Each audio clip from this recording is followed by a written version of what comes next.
Kalau wisata itu kan sebenarnya semakin banyak itu semakin menyenangkan. Karena apa? Karena semakin lengkap. Jadi kami juga berusaha bersinergi dengan wisata sekitar, bagaimana caranya bisa membuat ring yang lebih panjang.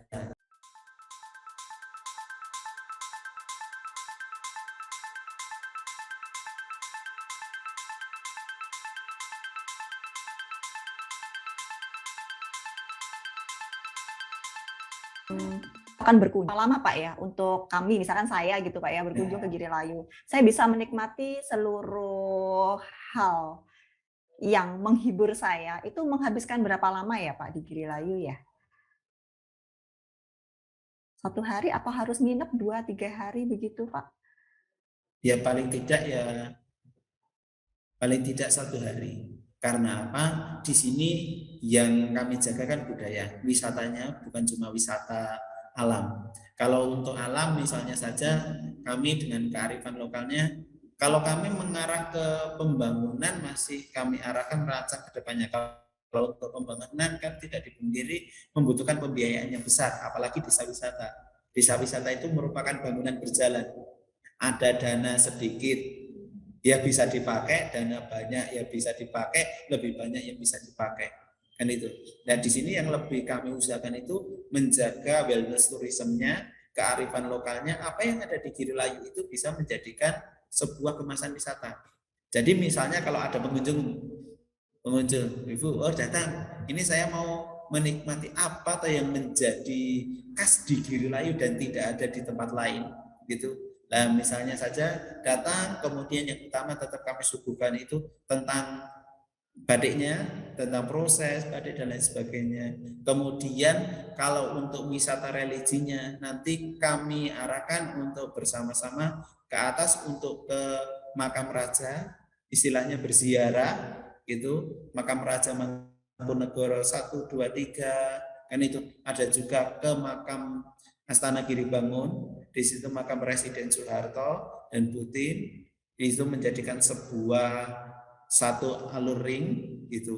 Di situ benar-benar oh abdi dalam itu seperti apa toh biasanya. Oh untuk wisata religinya itu seperti apa toh. Oh ini. Jadi kan di situ kan kalau untuk ke makam raja dan lain sebagainya itu kan tidak bisa istilahnya kita menggunakan protokol kita yang biasanya.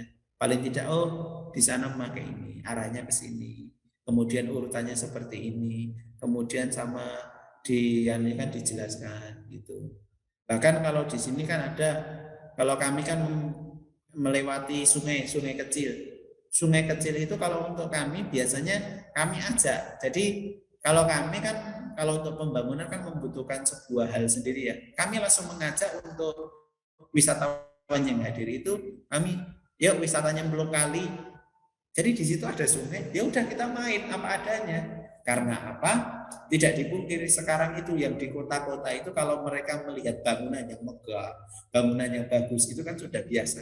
Tapi sekarang kalau kita kecek bareng, kita nyemplung kali bareng gitu.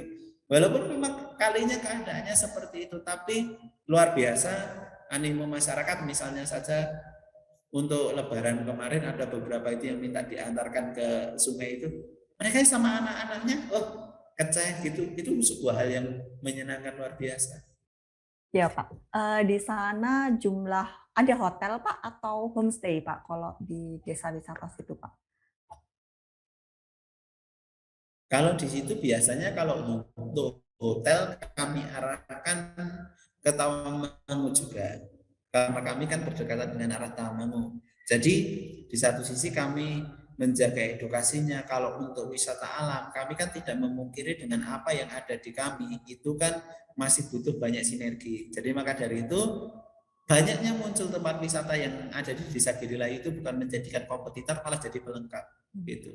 Kalau untuk sekitaran kami itu misalnya homestay kami arahkan ke desa sebelah gitu. Kalau untuk mungkin yang homestay biasa itu yang untuk rumah penduduk membaur sama penduduk itu bisa. Tapi kalau untuk arahnya keluarga yang profesional dan lain sebagainya, itu mereka kan memiliki selera istirahat mereka masing-masing. itu kami memberikan pilihan. Kalau mungkin homestay, nanti kami kerjasama dengan desa sebelah. Kemudian kalau untuk penginapan, hotelan, itu nanti kami akan bekerja sama hotel-hotel sekitar. Berapa lama Pak? Berapa jauh jarak ke Tawangmangu Pak? Kalau untuk Tawangmangu itu sekitar 7 kilo, 5 sampai 7 kilometer. Gitu. Dekat ya. Kalau dengan desa terdekat yang menyediakan homestay berapa jauh Pak? Kalau itu cuma desa sebelah, itu mungkin bisa dikatakan mungkin 3 kilo atau gitu. Kalau restoran apakah ada di Desa Girilayu atau bagaimana Pak? Kalau kami adanya rumah makan, kalau restoran belum ada.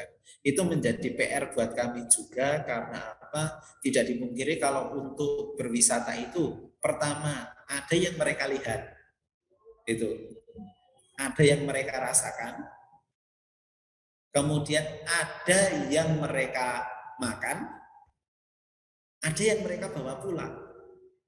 Kalau untuk kami memang arahnya untuk yang dilihat dan dirasakan itu yang kami jual itu adik kami. Dari itu melihat dari segi seni, kemudian mereka rasakan itu edukasi pelestarian budayanya. Kalau untuk makan di sini ada pun biasanya masih menerima pesanan. Kalau misalnya ada tamu, itu kemudian menggunakan makanan khas. Kan itu kami memunculkan menggali potensi yang ada, misalnya makanan khas kami kan kalau untuk snack itu modelnya kerowotan itu makanan-makanan umbi-umbian, godok-godokan gitu. Kemudian kami sembari kami tambahkan, oh kita tambahan kalau untuk kerowotan saja, misalnya kan kalau untuk yang makanan rebus belum tentu semua orang itu bisa maksimal menikmati. Oh kita munculkan yang di sini kan banyak pengrajin tempe, oh kami keluarkan mendoan Girilayu gitu, kemudian tahu isi Girilayu. Kemudian ada juga misalnya untuk hidangan pencuci mulutnya di situ kan kalau untuk biasanya Desember itu banyak yang ke Girilayu itu untuk berwisata buah. Ada yang mereka mencari manggis, ada yang mencari durian, dan gitu. Kemudian kalau untuk untuk makanannya di sini yang kami jaga itu misalnya ada tamu atau apa yang mereka menghendaki makanan khas itu mereka biasanya kami sediakan pondok pecel. Pondok pecel itu adalah nasi yang sudah nasi uduk seperti nasi uduk itu yang sudah direbus kemudian dijojol itu kemudian diberikan taburan sambal kacang dan juga daun-daunan gitu. Jadi tetap bagaimana caranya itu menjaga yang khas dengan posisi tetap dibungkus daun pisang kan itu. Kemudian untuk oleh-oleh buah tangan itu tidak dipungkiri kadang kan yang dicari itu bukan cuma batik. Kan mereka juga saya ingin membawa oleh-oleh dari Girilayu. Nah, kami juga bekerja sama dengan sekitar yang di sini kami kan banyak tumbuhan istilahnya sayuran gitu. Paling tidak kami itu juga memproduksi misalnya banyak petani ubi. Itulah di sini ada juga beberapa pengrajin itu yang mereka itu menjadikan ubi itu sebagai dasarnya itu jadi sari-sari bumi itu polo kependem itu mereka jadikan oleh-oleh khas misalnya ubi. Menarik juga ternyata banyak ini ya Pak, buah tangan yang bisa dibawakan oleh Girilayu. Mungkin mau tanya juga Pak, tadi sebelumnya dijelaskan bahwa banyak siswa atau mahasiswa yang datang ke Girilayu untuk belajar dan memang Girilayu juga salah satu core bisnisnya adalah untuk edukasi. Untuk Girilayu sendiri apakah menargetkan wisatawan lain yang mungkin dari golongan ibu-ibu atau golongan yang lainnya mungkin Pak? Kalau untuk kami sebenarnya tidak membatasi usia gitu.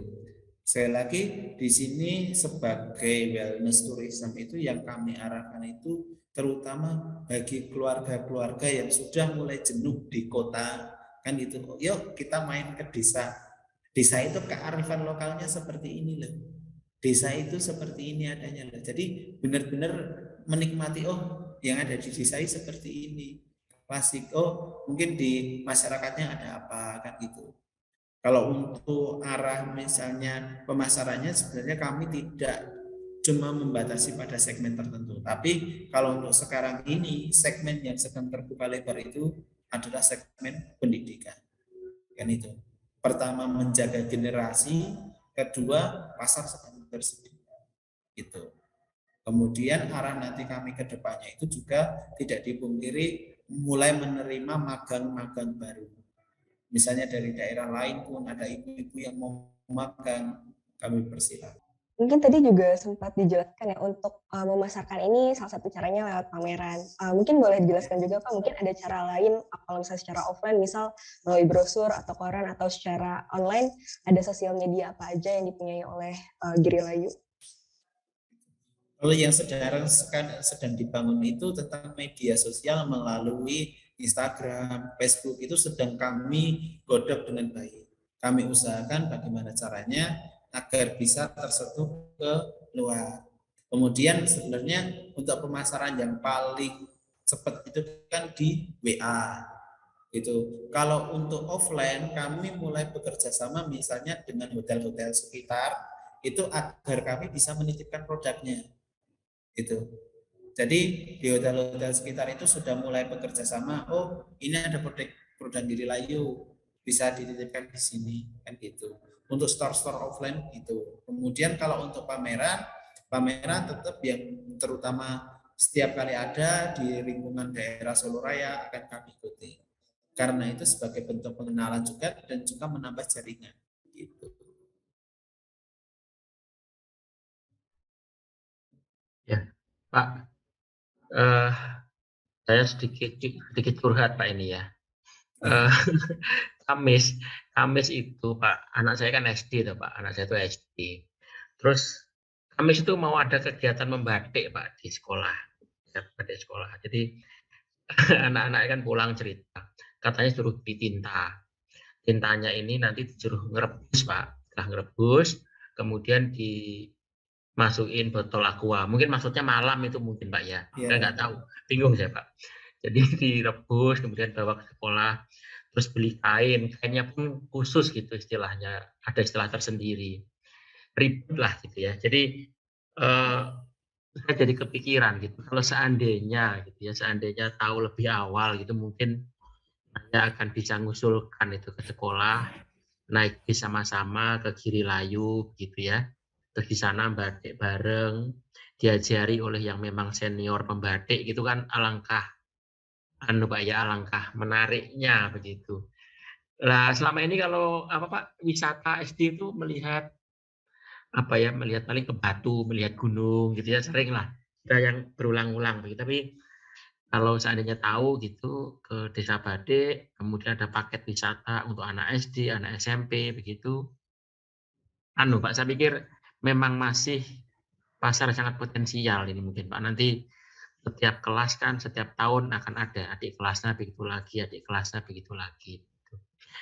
Baik Pak, itu Pak ya selingan curhat yang seandainya tahu sejak awal.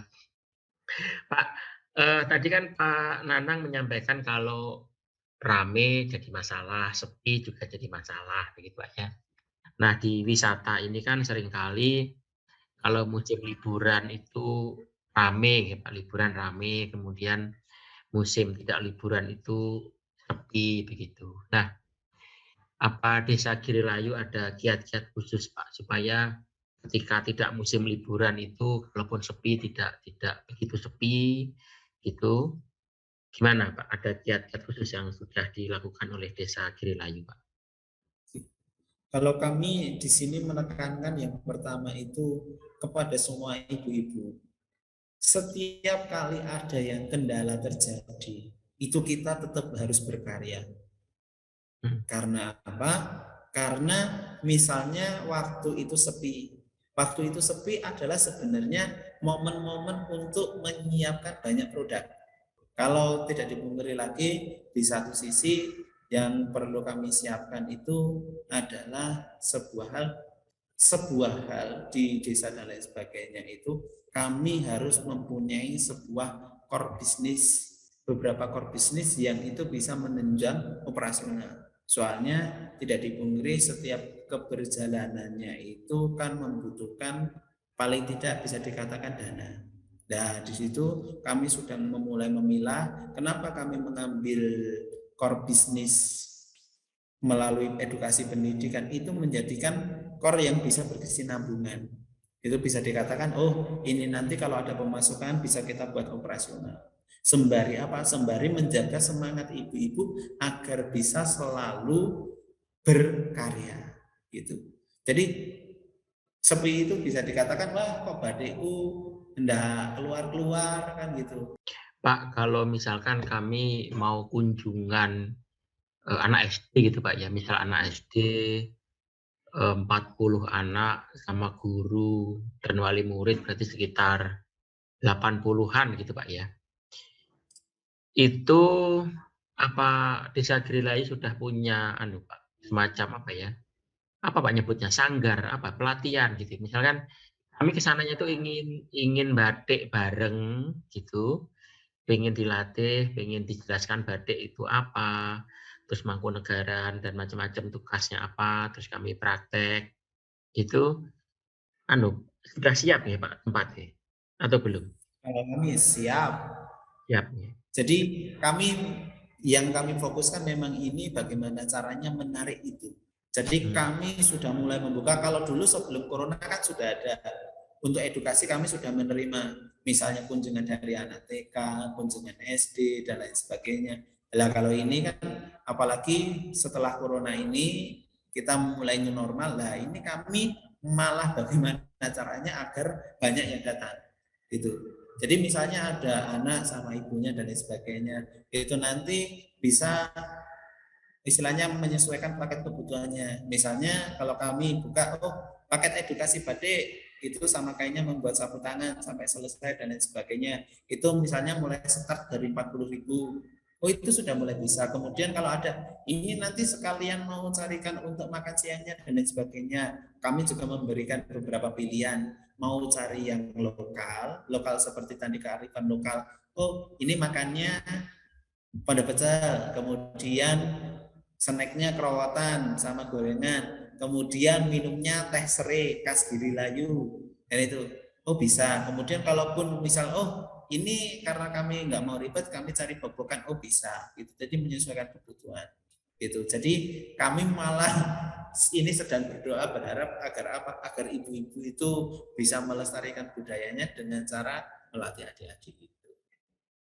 Kalau pesan harus berapa lama sebelum kunjungan Pak?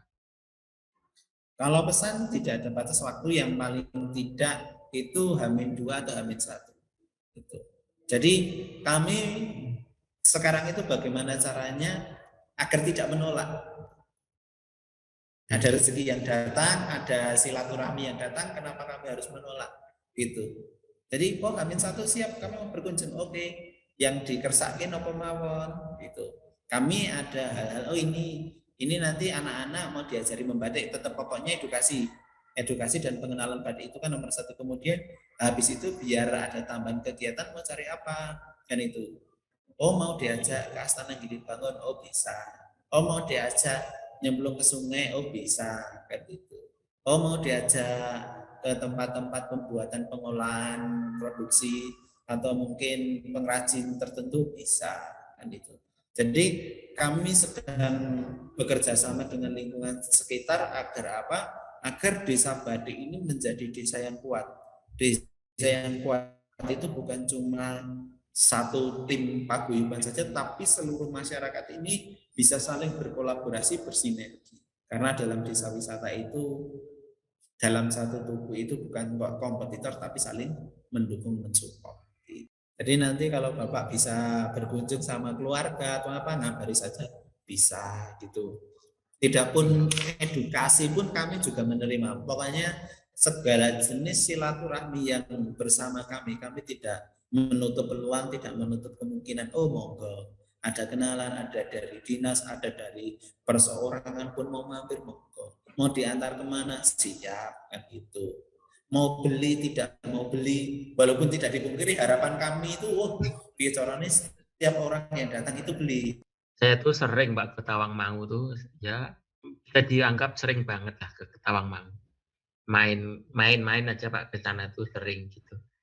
Nah, pernah Pak kami melewati yang belokan menuju Astana Giri Bangun. Terus anak-anak tak tawarin, Ya, gimana kalau belok mau lihat apa? Tahu saya kan melihat makam ya Pak ya. Anak-anak melihat makam takut tuh Pak anak-anak. Nah, nggak taunya ternyata di sana ada desa batik gitu dan waktu itu belum tahu Pak. Nggak tahu mungkin nanti di belokan itu ada tulisan wisata membatik gitu mungkin akan banyak yang belok mungkin Pak ya mungkin. Iya.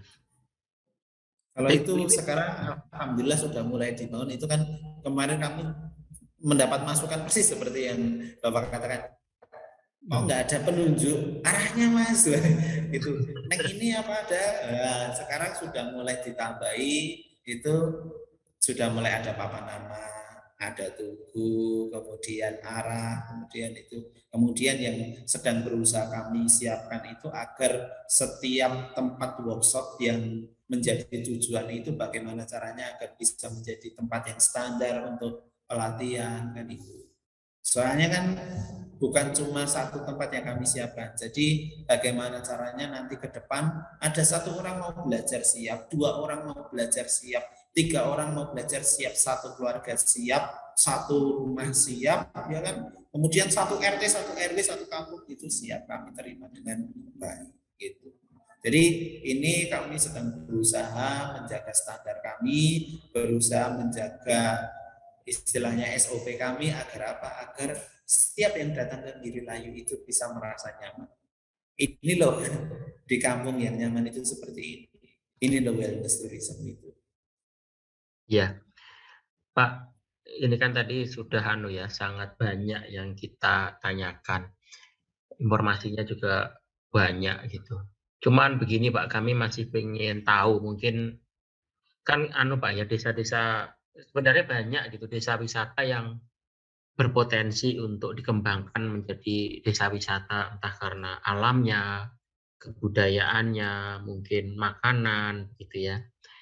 Nah, Pak Nanang kan berpengalaman ini melihat perkembangan desa Girilayu dari awal sampai semaju sekarang begitu. Nah, kalau Pak, kami minta apa ya tips-tips yang mungkin nanti akan bisa jadi referensi teman-teman yang desanya itu punya potensi jika ingin memajukan desanya sebagai desa wisata begitu apa ya Pak? Silahkan Pak, mungkin nanti kalau ditonton oleh teman-teman yang punya desa lain gitu, Pak, bermanfaat untuk pengembangan desa Pak. Kami memang masih selalu merintis. Karena apa? Ke depan itu masih banyak PR yang harus kami lakukan. Itu. Maka dari itu semboyan kami bagaimana caranya kan agar Girilayu maju mendunia. Itu. Jadi kami masih merintis, masih berkembang ini. Mohon doanya juga agar nanti bisa maju. Kalau untuk tips-tips kepada desa wisata yang lain itu yang pertama, desa wisata itu hadir di setiap desa itu bukan untuk menjadikan kompetitor. Tempat wisata itu semakin banyak sebenarnya akan malah semakin menarik.